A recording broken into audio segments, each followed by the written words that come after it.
Did you know that in America, there was a time when celebrating Christmas was illegal? Dancing could get you arrested, and laughing too loudly could cost you money. These are not myths. These were real laws in the United States. Let's talk about the weirdest laws that ever existed in America. Believe it or not, there was a time in American history when dancing was considered immoral behavior. In the 17th and 18th centuries, especially in religious communities, dancing was seen as sinful and dangerous to public morals. Many believed that dancing encouraged temptation, improper thoughts, and a loss of self-control. Because of this, some towns completely banned public dancing by law. Social dances, festivals, and even simple gatherings with music were strictly controlled or forbidden. If you were caught dancing in public, you could face fines or other punishments. Imagine that. Simply moving your body to music could turn you into a criminal.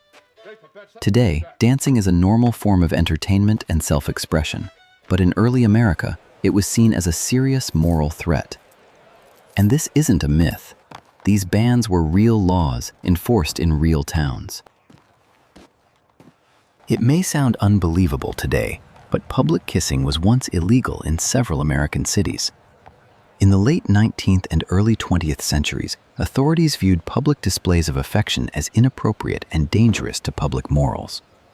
Even something as simple as a kiss could be seen as encouraging bad behavior.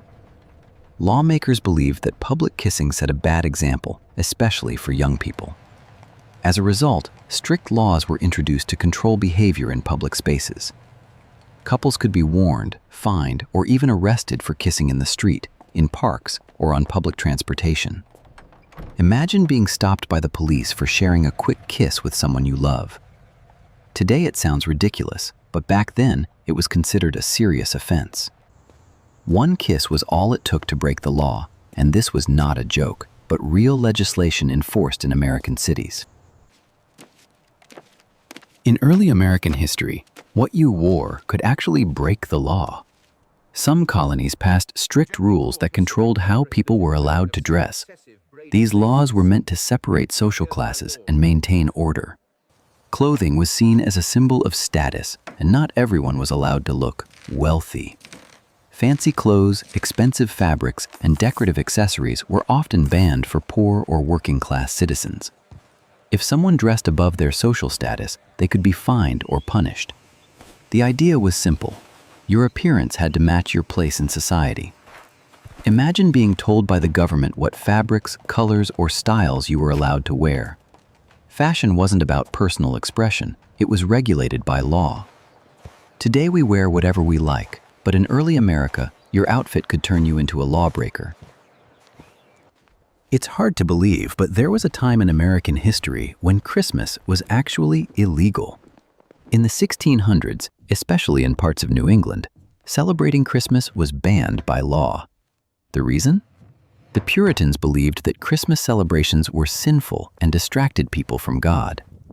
To them, feasting, music, decorations, and gift-giving were not acts of faith, but signs of moral weakness. Instead of celebrating, people were expected to work and pray like it was any other ordinary day. Anyone caught celebrating Christmas could be punished.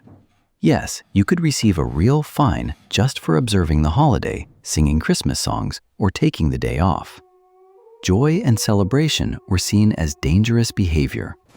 These laws remained in place for many years, shaping daily life in early America. Only later did attitudes begin to change, and Christmas slowly returned as an accepted holiday. Today, it's almost impossible to imagine December without lights, trees, and traditions. But once upon a time in America, celebrating Christmas wasn't festive, it was illegal. Believe it or not, there was a time when coffee was considered dangerous in America. In certain towns, authorities viewed coffee as a rebellious drink that encouraged people to gather, talk freely, and exchange controversial ideas. Coffee houses were seen as places where order could be disrupted. Because of this fear, some local governments attempted to ban or restrict coffee consumption. The drink was blamed for social unrest and disobedience rather than simple enjoyment. Drinking coffee wasn't just a habit, it was seen as an act of rebellion. Imagine being questioned or even arrested for enjoying a cup of coffee. Today, coffee is part of everyday life, but back then, a simple latte could make you look suspicious. It sounds ridiculous now, but at one point, coffee was treated as a real threat to public order. In early American history, large celebrations were often banned by law. Authorities were deeply afraid of big crowds, believing that gatherings could quickly turn into chaos, violence, or even rebellion.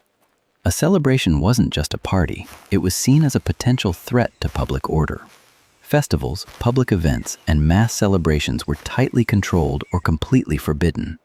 The government feared that excited crowds could spread dangerous ideas or challenge authority. As a result, parties were treated almost like political protests. Imagine planning a celebration and being told it was illegal simply because too many people might show up. Today, crowds mean concerts and festivals, but back then, gathering to celebrate was considered risky and sometimes outright forbidden by law. It sounds absurd today, but excessive laughter was once considered disorderly behavior. In certain periods of American history, public behavior was strictly regulated, and making too much noise was seen as a disturbance. Laughing too loudly in public could attract unwanted attention from authorities. If someone was caught laughing excessively, they could be warned or even fined for disturbing the peace. The idea was to maintain strict order and discipline in public spaces. Joy, excitement, and loud emotions were expected to be kept under control. Imagine being punished simply for laughing too much. Today, laughter is a sign of happiness, but back then, happiness had limits, and crossing them could cost you money. Which of these laws shocked you the most? Take a moment to really think about it. Was it the idea that celebrating Christmas could get you fined, that dancing or laughing too loudly could make you a criminal, or that even clothing and coffee were once treated as serious threats to public order? All of these laws sound unbelievable today, yet they were once enforced by real authorities in real American towns. Now ask yourself something even more interesting. Do you think some of the laws we live with right now will sound just as ridiculous or shocking to people in the future? What seems normal or necessary today might one day be viewed as extreme, outdated, or even absurd. History has a way of reminding us that rules and morals constantly change with time. So which law surprised you the most, and why? And which modern rules do you think future generations will laugh at or struggle to understand? Share your thoughts in the comments. Your perspective might surprise others. And don't forget to follow, because Part 2 will reveal even more strange and forgotten laws from America's past.